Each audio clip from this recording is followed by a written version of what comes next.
நம்ம மதரசாவுடைய முன்னாள் உஸ்தாத், இன்னும் சொல்ல போனால் இந்நாள் உஸ்தாத், இப்பொழுது கூட நம்ம மதரசாவுக்காக எந்த நாட்டில் உலகத்தில் எந்த மூலையில் இருந்தாலும் வீடியோ காலில் கூட அவர்கள் தங்களுடைய நிர்மத்தை செய்து கொண்டு தான் இருக்கிறார்கள்.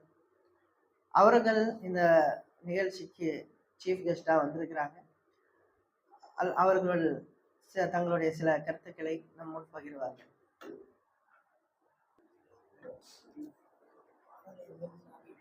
இவ்வளோ நேரம் அல்ஹம்துலில்லாஹ்.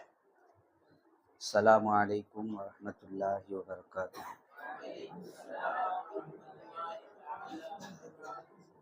எல்லா புகழும்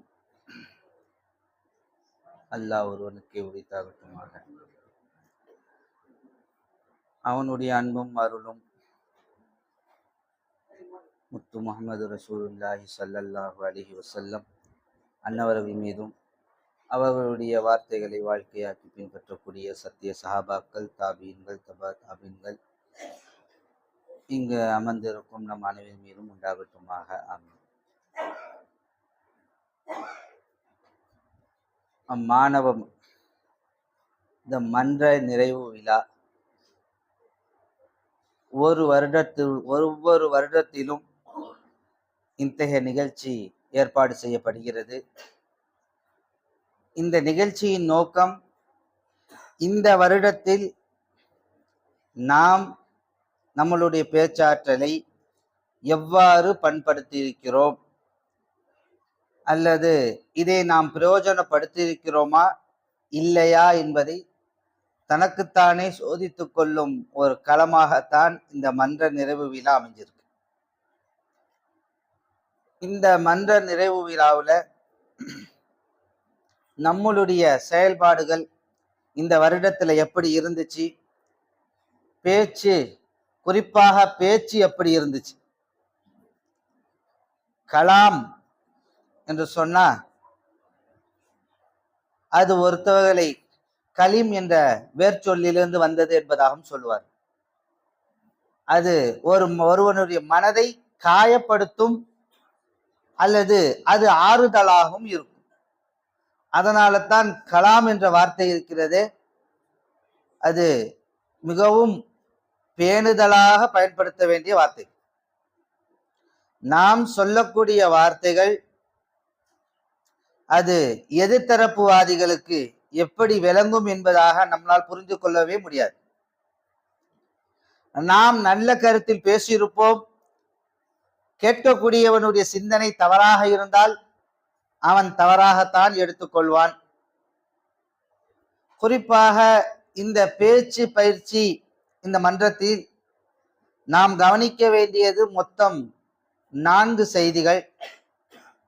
இந்த 4 செய்திகளை நாம் பேச்சு போட்டி அப்படின்னு வந்துட்டோம்னா, ஒரு பேச்சாற்றல், ஒரு பயான் பேசணும் அப்படின்னு சொன்னா இந்த 4 தான் குறிப்பாக்கி வைக்கணும். ஃபர்ஸ்ட் குர்ஆன் ஆயத். ஒரு பேச்சுடைய அமைப்பு எப்படி இருக்கணும்னா குர்ஆன் ஆயத். இந்த செய்திக்கு இந்த ஆயத்தை நாம தோதுபடுத்தி காட்டணும். ஆரம்பத்துல சும்மா சொல்வதற்காக வேண்டி ஒரு ஆயத்துன்னு வச்சுக்க கூடாது. இப்ப இங்க பேசப்பட்டவர்கள்ல இவர்கள் யாருமே இந்த ஆயத்தை தொட்டு பேசினாங்கன்னா ஒரு சில பேர் பேசினாங்க, ஒருத்தவர் அத்தி உள்ளான்னாங்க. அது இதுக்கும் சம்பந்தமே படுத்தல. ஏன் சம்பந்தப்படுத்தல? அப்போ அந்த ஆயத்தையும் அந்த ஹதீஸையும் அவர் ஒரு காரணத்துக்காக, ஏதோ ஒரு பயானுன்னு சொன்ன ஆரம்பத்துல ஒரு ஆயத்து சொல்லணும், அடுத்து ஒரு ஹதீஸ் சொல்லணும், அதுக்காக வேண்டி நான் சொல்றேன் அப்படி வந்துடக்கூடாது. சொல்லக்கூடிய ஆயத்தை நம் பேச்சில் சேர்க்கணும். அதுக்கு நான் எதுக்காக இந்த ஆயத்தை நான் தலைப்புல கொடுத்தேன், எதுக்கு நான் கொண்டு வந்தேன் என்பதை பதிவு செய்யணும். அதுக்கு அடுத்து நாம் சொல்லக்கூடிய கருத்து, முதலில் ஆயத்தை சரி செய்து கொள்ள வேண்டும். அதுல எந்த விதமான தவறுகளும் இல்லாமல் சொல்லணும். ஆயத்துகளில் தவறளித்தால் அந்த அஜத்துக்கு ஒண்ணுமே தெரியலன்றாங்க. ஒரே முடிவு, அவர் பயான் எவ்வளவு அற்புதமா பேசினா செத்தான், அவருக்கு ஒண்ணுமே தெரியாதுங்க, ஒரு ஆயத்து கூட சொல்லல தெரியாது என்பதாக சொல்லி முடிச்சிருவாங்க. இப்போ பேசக்கூடிய நாம் நம்மளுடைய சிந்தனை எப்படி இருக்கணும்? முதலில் ஆயத்தை சொல்லுகின்ற ஆயத்து தெளிவாகவும் அந்த ஆயத்தை கொண்டு நாம் பேச்சை சேர்க்கணும். அதுக்கும் நான் சொல்ல வர பேச்சுக்கும் என்ன கனெக்ஷன், இந்த பயான்ல அந்த ஆயத்து எங்க வருது என்பதை சுட்டி காட்டும். இரண்டாவது ஹதீஸ். பெருமானாருடைய சொல்லோ அல்லது தாபீன்கள் ஏதோ ஒரு கருத்தை அங்க முன் வச்சு பேசணும். எடுத்த உடனே இந்த சரக்கு என்னுடைய பேச்சில் வந்ததுன்னு சொல்லிடக்கூடாது.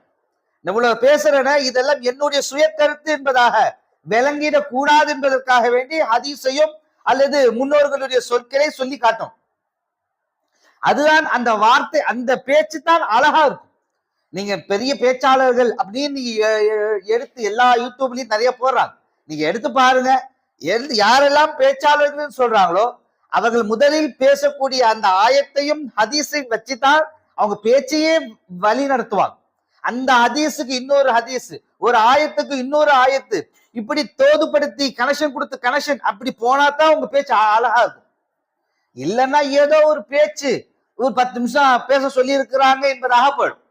அப்படி போயிடக்கூடாது. உங்க பேச்சு என்பது மக்களை ஈர்க்கக்கூடிய விதமா இருக்கும். அதுக்காக காமெடி பண்ணணும்னு சொல்ல வரல. சில பேர் ஒரு பேச்சு காமெடியாகவே இருக்கும். இந்த அல்ஹம்துலில்லாஹ்னு சொன்ன ஒரு மாதிரி, சரியா? அப்போ ஒரே காமெடியை மட்டுமே பேச்சாக வச்சுக்க கூடாது. அது அவர்களுடைய பேச்சு எதிர்பார்ப்பு அற்றதா போயிடும். இவர் சொல்லக்கூடிய கருத்து மறைஞ்சிரும், அந்த ஜோக்கு தான் நிற்கும். அவர் சொன்ன அந்த காமெடி இருக்கு, அதுதான் மனசுல பதியுமே தவிர சொல்ல வந்த கருத்து பதியாது. இல்லா மாஷா அல்லா சில நபர்களை தவிர ஐயம்பேட்டை ஜியாவுதேசம் பேசினாங்கன்னா அந்த கருத்து பதியும். அந்த காமெடி மறந்தாலும் சரி, அந்த கருத்து அழகா பதிவு செய்வாங்க. சரி, அப்ப என்ன சொல்ல வரேன், உங்களுடைய பேச்சுல அடுத்து கொண்டு வரக்கூடிய ஹதீஸ் இருக்குது, அந்த ஹதீஸை நீங்க என்ன செய்யணும், ஒரு அழகான ஒரு அந்த டாபிக்கு தகுந்த ஒரு ஹதீஸை நீங்க கொண்டு பேசணும்.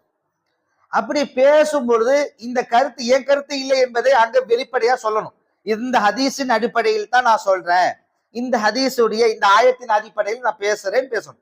அதுக்கு அடுத்து மூன்றாவதாக இந்த பேச்சுக்கு தோதுவான ஏதேனும் ஒரு கிசஸ், ஒரு சம்பவங்கள் அப்படின்னு சொன்னோன்னே நடப்பு சம்பவத்தை எடுக்கக்கூடாது. நடப்பு சம்பவம் இப்போ உள்ள ட்ரெண்டிங் எப்படி மாறி போச்சுன்னு சொன்னா, இப்போ ஜும்மா பயான் அப்படின்னா இந்த வாரத்துல நியூஸ்ல என்ன டாபிக் ஓடுதோ அதுதான் ஜும்மா பயான். நான் கும்பகோணத்துல உஸ்தாதா இருக்கும்போது அங்க ஒருத்தர் பேசுறாரு, என்ன அஜித்து இதைத்தான் ஒரு வாரமா நான் நியூஸ்ல பாக்குறேன், அதே செய்தியை நீங்க சொல்றீங்க, இதுல நான் எதுக்கு இந்த ஜும்மாவுக்கு நான் இந்த ஆரம்பத்துல போகணும், அவசியம் இல்லையே. நீங்க சொல்ற செய்தியை விட பல செய்தி நான் யூடியூப்ல நிறைய பார்த்துட்டேன், நீங்க அதையே ஜும்மா வாக்குறீங்க. நான் வர்றது அல்லாவையும் ரசூலையும் தெரிந்து கொள்வதற்காக வேண்டித்தானே தவிர உங்க பேச்சையோ இந்த நியூஸ்ல சொன்ன பேச்சை கேட்கறதுக்கு நான் வரல என்பதா சொல்லிட்டு போனார். என் கண்ணனுமே பார்த்தது. சரி, அப்ப என்ன சொல்ல வர, இப்பொழுது ட்ரெண்ட் இப்ப மக்கள் தமிழ் மாறி போச்சு. அதாவது நீங்க கருத்துக்கு ஒரு இணை சேர்ப்பாக சேர்க்கலாம், ஆனா அதுவே டாபிக் ஆக்கிடக்கூடாது. ஆயத்தையும் ஹதீஸையும் வச்சுதான் உங்களுடைய பேச்சு அமையுமே தவிர இந்த இடைசேறுகளாக இந்த சூழ்நிலையில் எப்படி நடக்கிறது என்பதை தொட்டு பேசலாமே தவிர அதுவே ஒரு காரணமாக வைத்துக் கொண்டு பேசிட்டு இருக்க கூடாது. ஏன்னா அது இந்த நியூஸை தான் நியூஸ்ல பாக்குறேனே, நம்மளை விட யூடியூபை அதிகம் யூஸ் பண்ணக்கூடியவங்க பொதுமக்கள். நமக்கு தெரிஞ்சது என்னமோ ஓரளவு தான். இதுவே சதா கதின்னு கிடக்கிறவங்க எவ்வளவு பேர் இருக்கிறாங்க, அவங்களுக்கு இந்த பேச்சுல லைக் ஆது. இதை விட 4 செய்தி எக்ஸ்ட்ரா கேள்வி நான் சொல்றேம்மா அவன். சோ அதனால உங்களுடைய பேச்சுல அந்த கிசஸ் இருக்குது, கிசஸை நீங்கள் என்ன செய்யணும், ஒரு அழகான ஒரு சம்பவத்தை, அது நபியின் வாழ்வில் இருந்தோ அல்லது முன்னோர்களாகிய தாபீன்கள் தாபீன்கள் அவர்களுடைய வாழ்விலேருந்து எடுத்து நீங்க பேசுனீங்கன்னா அது இன்னும் அழகுபடுத்தும். 4வது பாயிண்ட் பாடி லாங்குவேஜ். இப்ப பேசக்கூடிய பேச்சு நீங்க அஸ்ஸலாமு அலைக்கும் இப்படியே கண் அசைச்சு இப்படி பேசுனீங்கன்னா பேச்சு எடுக்காது. இது பேப்பர் படிக்கிற மாதிரி, பேப்பர்ல புக் படிச்சுட்டு போற மாதிரி தான் இருக்கும். ரசூலுல்லாஹ்வுடைய ஹதீஸை நீங்க கவனிச்சு பாத்தீங்கன்னா சில ஹதீஸ்களை சொல்லிட்டு இந்த ஹதீஸை இந்த சம்பவம் நடக்கும் பொழுது ரசூலுல்லாஹ்வுடைய கண்ணு அப்படி மாதுளம்பழம் சிகப்பை போல அப்படி கண்ணெல்லாம் சவந்து போச்சு அப்படிங்கிறார். ஏன் இதை பதிவு செய்யறாங்க, ரசூலுல்லாஹ்வுடைய பாடி லாங்குவேஜ் அங்க வெளியாகுதுன்னு காட்டுறாங்க. அப்ப பாடி லாங்குவேஜ் என்பதும் இந்த உடல் அமைப்பு இருக்குது. நீங்க பேசக்கூடிய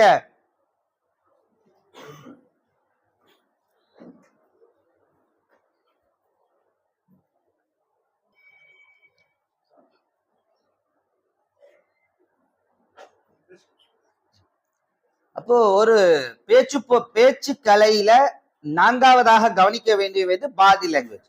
நாம பேசக்கூடிய செய்தி எப்படி போய் மக்கள்கிட்ட சேருது என்பதை உடல் அசைவுகளாகவும் உங்களுடைய ஆக்ஷன்கள் தான் அங்க வெளிப்படும். அதுவும் ஒரு வகையான கலை. அதுவும் நீங்க உங்களுடைய பேச்சில சேர்த்துக்க வேண்டியது. ஏன்னா நீங்க ஹதீஸ்களை எடுத்து பார்த்தீங்கன்னா பெருமானார் நரகத்தை பத்தி பேசுனாங்கன்னா அப்படி கண்ணு முன்னாடி நரகம் தெரியும், அந்த அளவுக்கு நாங்க பயப்படுவோம் என்பதாக சொல்லி காட்டுறாங்க. அப்படின்னா ஒரு புத்தகம் படிப்பதை போல் பெருமானார் அங்கே பேசி இருந்தால் அந்த பேச்சுக்கு அவ்வளவு வேல்யூ இருந்திருக்காரு. அப்ப பெருமானாருடைய பேச்சு அந்த அந்த கலை இருக்குது. அது பேசும் பொழுது அந்த ரியாக்ஷன், அந்த விஷயம் வேணும் உங்களுக்கு. அதே போல பெருமானாருடைய ஹதீஸ்களை எடுத்து பாருங்க. சில ஹதீஸ்களை, இந்த ஹதீஸை பெருமானார் சொல்லும் பொழுது கடவாய்ப்பல் தெரியும் அளவு சிரித்தார்கள், புன்னகித்தார்கள். இதெல்லாம் உங்களுடைய பேச்சில் இதெல்லாம் அமைய வேண்டும் என்பதை நமக்கு சுட்டிக்கிட்டு காட்டுது. உங்களுடைய பேச்சு இப்படித்தான் அமையணும். வெறுமனே புத்தகங்களை படிப்பதோ அதே போன்று எந்த ரியாக்ஷனும் இல்லாம இருந்துடக்கூடாது. இப்ப இங்க பேசப்பட்டுச்சு, அரபியில பேசுறாங்க, உருதுல பேசுறாங்க. ஆனா இந்த அரபி பேச்சும் உருது பேச்சும் எப்படி இருக்கணும்னா, நீங்க அவங்கள மாதிரி அப்படியே உருதுக்காரன் பேசுற மாதிரியே பேசணும் அப்படிங்கிற விஷயத்த நீங்க முக்கியமா நோட் பண்றீங்களே தவிர, அவங்க பேச்சுல இந்த உஸ்தாத் ஒருத்தர் இமாம் முன்கதிரி, இந்த இமாம் ஒருத்தவங்க இருக்கிறாங்க, அது அரபி ஹரக்கத்லாம் போடல, இதை படிச்சு காட்டு அப்படின்னு சொன்னப்போ ஒரு மாணவர் படிச்சாரு, மண் குதிரை அப்படின்னு படிச்சாரு. அத சரியா? அந்த மாதிரி இப்ப அந்த அந்த இமாம் பேர் அவர் படிக்க. அதே மாதிரி நீங்க உருது படிக்க, உருதுல இந்த ஹே வருது பாருங்க, இந்த ஹே எல்லாம் தனியெல்லாம் தெரியாது, அந்த வார்த்தைகளோட சேர்ந்து போயிடும். அதே மாதிரி நீங்க துண்டு துண்டு துண்டா பேசுறீங்க, உங்க பேச்சுல துண்டு துண்டு இருக்கக்கூடாது. நீங்க அந்த கடைசியில ஹே போட்டு கை தூக்கிட்டா அந்த செய்தி புதுசா முடிவு கிடையாது. அதே மாதிரி உங்களுடைய உருது அப்படி அமைச்சுக்கணும். அதனால வார்த்தைகள் துண்டுபடக்கூடாது. நீங்க அந்த ஹே தனியெல்லாம் காட்டக்கூடாது. அந்த ஹேலாம் அவங்க சொல்லவே மாட்டாங்க. அந்த ஸ்பீடா பேசும்போது அப்படியே மறைஞ்சிரும் அந்த ஹேலாம். அதே மாதிரி அரபி பேசினார். இப்ப இந்த அரபி பேச்சுல இந்த நிறைய இந்த ரைமிங்கான அரபி மொழி படைச்சவங்க நிறைய சொல்லுவாங்க. அழகா அப்படியே கோர்வு செஞ்சுட்டு போய்கிட்டே இருப்பாங்க. நான் நினைக்கிறேன் இது எல்லாத்துக்கும் அவருக்கு அர்த்தம் தெரிஞ்சுச்சானே தெரியல. அப்படி அழகா கோர்வே அது போய்கிட்டே இருக்கு. அந்த ரஜபுல அந்த ஆரம்பிச்சாரு, கிட கிட கிட கிடன்னு ஒரு 4 ரைமிங், அந்த அந்த கலை அந்த மாதிரி. இது சஜம்பாங்க. அது அரபிகளுக்கு அது அழகான சூட்டபிளா அமையும். அது இப்ப நீங்க அதை ட்ரை பண்றதா இருந்தா முதல்ல அதை உள்வாங்கணும். நீங்க அதை உள்வாங்கிக்கணும். அந்த மாதிரி நீங்க பேசுறதா இருந்தா அதுக்கு ஏத்த உடல் லாங்குவேஜ் வேணும் உங்களுக்கு. நீங்க பேசும்போது அழகான அந்த அமைப்பையும் தொட்டு பேசணும். அதே நேரத்துல இந்த தமிழ் தான் நமக்கு தெரிஞ்ச மொழி அப்படிங்கும் போது அதை இன்னும் நாம அழகுபடுத்தணும். பேசக்கூடிய பேச்சு, இந்த கருத்துக்களை அழகான முறையில எப்படி கொண்டு போய் சேர்க்கலாம் என்பதை யோசிச்சுக்கிட்டே இருக்கணும். மக்களுக்கு இதை எப்படி சொன்னா அழகா இருக்கும். குறிப்பா ஆலிம்கள், ஓதக்கூடிய மாணவர்கள் என்ன செய்யணும்னா அதிகமா கிதாபை தான் பார்க்கணும். இவரு சொன்னாரு அவரு சொன்னாரு அப்படிங்கிற அந்த பேச்சு அமைப்பை நீங்க விட்டுடணும். அது ஓதக்கூடிய, அதாவது தப்லீக் ஜமாத்துல இருக்கக்கூடியவர்களுக்கு அழகா புக்கு படிச்சிருவாங்க. இப்ப நாம ஓதி நமக்கு அவங்களுக்கு என்ன வித்தியாசம் அப்படின்னா, நீங்க சுய முத்தாளா அது தேவை.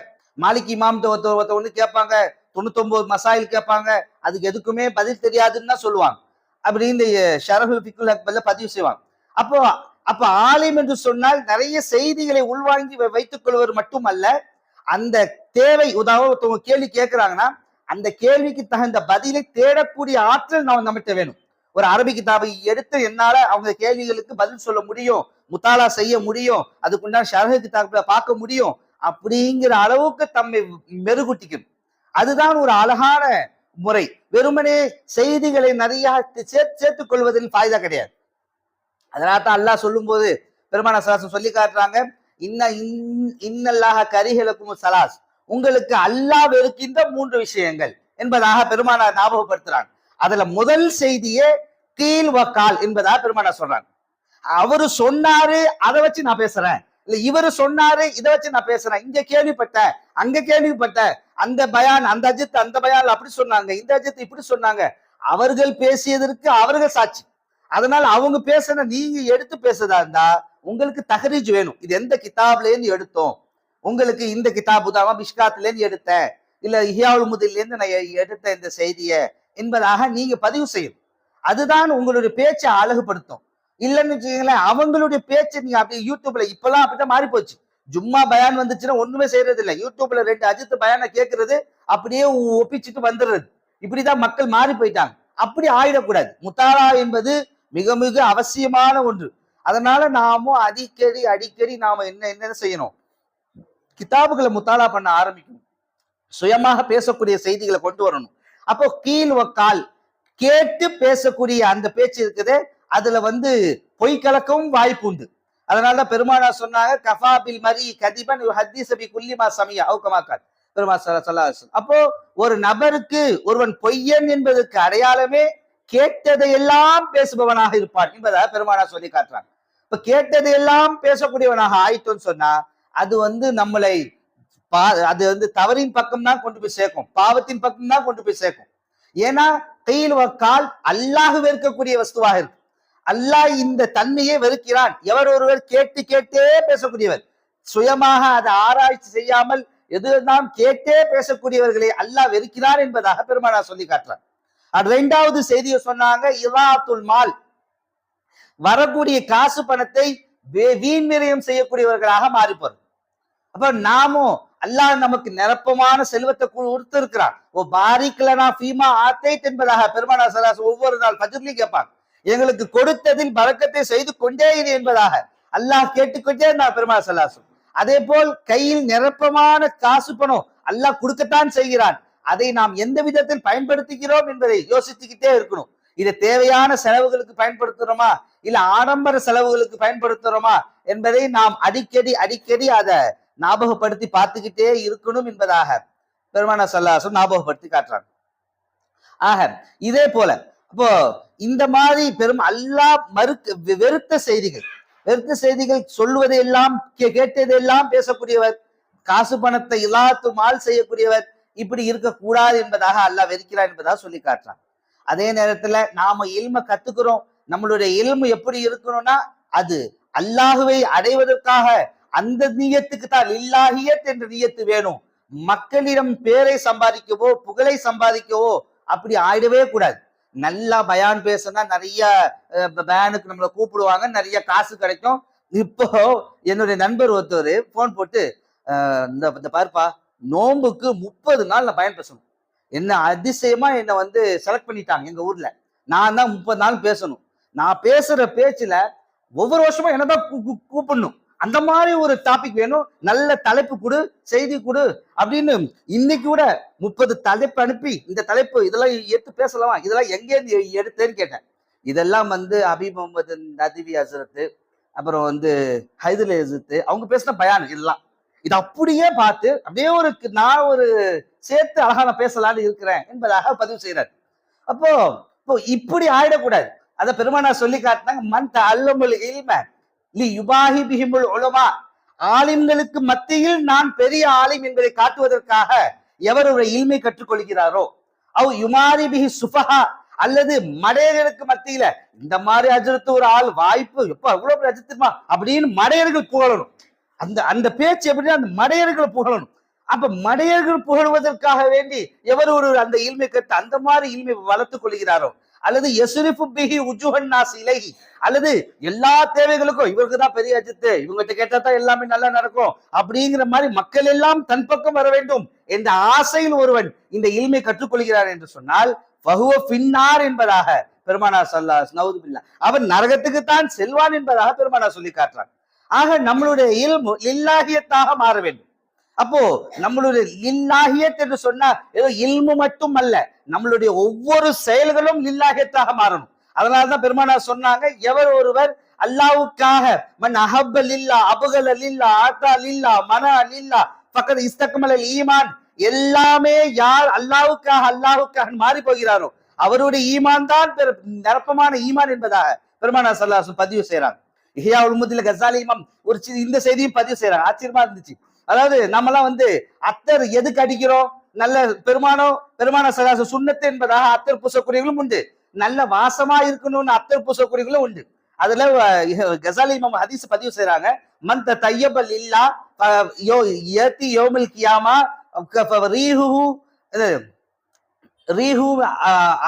ரீஹு மிஸ்க் என்பதாக அந்த ஹதீஸ்ல கஸாலி இமாம் என்ன ஹதீஸ் கொண்டு வராங்கன்னா, எவர் ஒரு அத்தர் தேய்க்கிறார், அந்த அத்தர் இருக்கிறது, அந்த அத்தர் தேய்ப்பதின் நோக்கம் அல்லாஹுக்காக வேண்டி, தன்னை அல்லாஹ் சொன்னான் தன்னை சுத்தப்படுத்திக்கொள், அழகுபடுத்திக்கொள், அல்லாஹ் அழகை விரும்புகிறார் என்பதற்காக வேண்டி ஒருவர் அத்தர் தேய்த்தால் அவர் கியாமத் நாள் வரும் பொழுது மிஸ்கை விட, கஸ்தூரியை விட மனமான வாசம் அவர் மேல் வீசும் என்பதாக பெருமானார் ஸல்லல்லாஹு அலைஹி வஸல்லம் சொல்லி காட்டுறாங்க. மந்த தையபல் கைரில்லா, அல்லாஹ் அல்லாதவைகளுக்காக வேண்டி. உதாரணமா ஒரு ஃபங்க்ஷனுக்கு போறோம், அங்க போகும்போது எல்லாரும் அத்தர் போட்டிருப்பாங்க, நம்மளும் ஒரு சென்ட்டை பூசிப்போம் என்பதற்காக வேண்டி ஏதோ ஒரு மக்கள் இல்லாஹியத்து இல்லாமல், அல்லாஹுக்காக இல்லாமல், ரசூலுல்லாஹ்க்காக இல்லாமல் ஏதேனும் ஒரு சின்ன காரணங்களுக்காக அத்தர் பூசிக்கொண்டால் அவன் கியாமத்து நாள் வருவான். அவனுடைய மேனியில் அந்தனுமில் ஜீஃபா, செத்த பிணங்களை விட அதிகமான நாற்றம் இருக்கக்கூடிய வாசம் அவர் துருவாடு அவர் மேல் வீசும் என்பதாக பெருமானார் ஸல்லல்லாஹு அலைஹி வஸல்லம் ஞாபகப்படுத்துறாங்க. அப்படின்னு சொன்னா நாம என்னமோ இல்முல மட்டும் இதை பொருத்தி பார்க்க கூடாது. நம்மளுடைய ஒவ்வொரு ஜர்ரா சின்ன சின்ன அமல்களாக இருந்தாலும் சரி, அத்தனை அமல்கள்லையுமே லில்லாஹியத்தை கொண்டு வரணும். அதுக்கான ஒரு பயிற்சி களம் தான் மதரசா. எல்லாத்திலையும் நம்ம முழிச்சதுல இருந்து தூங்க போற வரைக்கும் 99% நம்ம சிந்தனை ஃபுல்லா குர்ஆன், ஹதீஸ், தொழுகை, நோன்பு, இப்படி இந்த இஸ்லாத்துடைய கட்டமைப்பிலேயே தான் நம்ம வாழ்றோம். இப்ப நாம நம்மளுடைய சிந்தனைகளையும் செயல்களையுமே லில்லாஹியத்தை கலந்து பிராக்டிஸ் பண்ணலைன்னா வெளியே வராது. ஏன்னா சில பேர் சொல்லுவாங்க, அஜத்து என்ன அஜத்து நீங்க இவ்வளவு மசாலா இருந்துட்டு வீட்டுக்கு வந்திருக்கான், வீட்டுக்கு வந்த உடனே ஒரு டிவி தான் பாக்குறான் என்பதாக எல்லா பேரண்ட்ஸுகளும் கம்ப்ளைண்ட் பண்ணக்கூடியது ஒன்று. அப்போ உஸ்தாதத்தை சொன்னாங்க, அப்போ ஒருத்தர் இந்த மாதிரி ஒரு பேரண்ட்ஸ் சொல்லும் போது, என் புள்ள டிவியே பார்த்துட்டு இருக்கான், எல்லாமே நீங்க என்ன சொல்லி கொடுத்தீங்க அப்படின்னு கம்ப்ளைண்ட் பண்ணும்போது அந்த உஸ்தாத் சொன்னாங்க, இதை பாருங்க, 8 மாசம் எங்க மசாலா இருந்தான் உங்க பையன், அப்போ டிவியே பார்க்கல, நாங்க அந்த அளவுக்கு கண்ட்ரோலா வச்சிருந்தோம். 3 மாசம் உன் வீட்டுல இருக்கான் வருஷத்துக்கு, அப்ப டிவி பாக்குறான்னா நீங்க தான் தப்பு பண்றீங்க, நாங்க தப்பு பண்ணல, எங்க மேல தவறு கிடையாது. நீங்க பக்குவப்படுத்த, நீங்க இஷ்டத்துக்கு போனை கொடுத்து சாவியை கொடுத்து சுத்து எங்க வேணாலும் போ என்பதாக நீங்க அனுமதியை கொடுத்துட்டு அதுக்கு பழி சுமப்பது மட்டும் எங்களை வைத்துக் கொள்வது எந்த விதத்துல நியாயம் தெரியல. ஆக இந்த மதரசாவுடைய முத்தாலா என்று இருக்கிறது, இது ரொம்ப முக்கியமான ஒரு செய்தியாக, நாம் கேட்டதை பேசக்கூடியவர்களாக ஆகக்கூடாது, நாம் படித்ததை பேசக்கூடியவர்களாக மாறணும், பார்த்ததை பேசக்கூடியவர்களாக மாறணும். அதே நேரத்துல எங்கேயோ ஒரு ஹதீஸ் கிடைக்குது அப்படின்னு சொன்னா ஹதீஸ் கிடைச்சிருச்சு அப்படின்னு மட்டும் பேசிடக்கூடாது. அந்த ஹதீஸ் எந்த கிதாபுல வருது அப்படிங்கிற கொஞ்சம் மேற்கொண்டு பார்க்கணும். ஏன்னா நான் ஓதுற காலத்துல ஒருத்தர் பேசினார், பேசுன பேத்தா எவர் ஒருவர் செருப்பு போடலையோ அவர் நரகத்தில் தள்ளப்பட்டு அப்படியே என்னென்னமோ ஆயிடுவாருன்னு ரொம்ப பேசினார். அப்ப என் உஸ்தாது கூப்பிட்டு, என்னப்பா நிறைய செய்தி சொல்ற, இதெல்லாம் எங்க படிச்ச அப்படின்னு கேட்டு, உஸ்தாத் இதெல்லாம் நான் கிதாப்ல பார்த்தா அடிச்சேன், அந்த கிதாப் என்ன நான் எடுத்துட்டு வந்து காட்டவா அப்படின்னு கேட்கிறாரு. சரி கொண்டு வந்து கொடுப்பா அப்படின்னு எடுத்துட்டு வந்து பார்த்தா தோந்து காட்டுற பாருங்க, எவர் ஒருவன் 40 நாள் செருப்பு போடலையோ அவன் நரகத்தில் குப்புற கடந்து என்னென்னமோ அப்படி நிறைய பெரிய தண்டனை எல்லாம் போட்டு இருக்கு, பாத்துட்டீங்களா, நான் கிதாப் காட்டுறேன்னு பேசியிருக்கேன். சரிப்பா, அது கிதாபுடைய தலைப்பு காட்டி திரும்பி பாக்குறாங்க. மௌதுஆத்தே இப்னு ஜௌசின் கிதாப் பேர். அந்த கிதாபே மௌலுவான ஹதீஸ்களை கோர்வு செஞ்ச கிதாப். மௌலுவான ஹதீஸ்களை கோர்வு செஞ்ச கிதாபை எடுத்து திறந்து அதை பார்த்து நீ பேசுறியப்பா, எந்த கருத்துல நியாயம்னு கேட்டான். அப்போ நாமக்கு செய்தி அடைச்சிருச்சு அப்படின்னு சொன்னா ஏதோ செய்தி அடைச்சிருச்சுன்னு பேசிடக்கூடாது. அது எந்த கிதாப்ல வருதுங்கிற ஒரு செய்தியாவது குறைஞ்சபட்சம் இந்த இடத்துல குனியால கௌசுல் ஆலம் பதிவு செய்யறாங்க அப்படின்றாவது தெரிஞ்சு வச்சுக்கணும். எடுத்தோடனே ஏதோ ஒரு கிதாப்ல இருக்குன்னு சொல்லக்கூடிய மக்களாக இருக்கக்கூடாது. நாம் நம்மளுடைய இல்மை லில்லாஹியத்துக்காக பயன்படுத்தக்கூடியவர்களாக, பிறருக்காக வேண்டி இல்லாமல் லில்லாஹியத் அல்லாஹ்வுக்காக பயன்படுத்தக்கூடிய இந்த இல்மை அல்லாஹ்வின் பாதையில் அல்லாஹ்வை அடையும் நோக்கத்தில் இதை பயன்படுத்தக்கூடியவர்களாக அல்லாஹ் ஜல்ல ஷானுஹு வ தஆலா நம் அனைவரையும் ஆக்கி அருள் புரிவானாக. வாஹிர் தாவானா அல்ஹம்துலில்லாஹி ரப்பில் ஆலமீன். அஸ்ஸலாமு அலைக்கும் வரஹ்மத்துல்லாஹி வபரகாத்துஹு.